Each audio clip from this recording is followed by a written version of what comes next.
most important function of Darwin's theory is to provide a naturalistic creation story. That is a totally naturalistic explanation for how we have all the amazing diversity of living things that we have. Darwin himself actually made it clear that this is what he was about. He didn't write a book called How Existing Species Change Over Time. That's not Darwinism. That's classical breeding. That was around for thousands of years. Darwin wrote a book called The Origin of Species.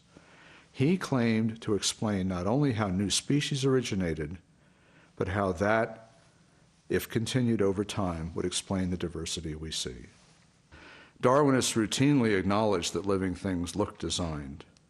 The most famous recent advocate of that is Richard Dawkins. He defines biology as the study of complicated things that look as though they were designed for a purpose. But Darwinists continually remind themselves that the design is only an illusion, that actually everything was produced by purely naturalistic processes. Well, if they actually had the evidence for that, I might be persuaded.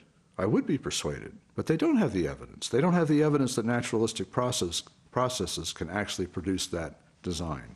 So they simply stamp it an illusion and insist on a purely naturalistic story.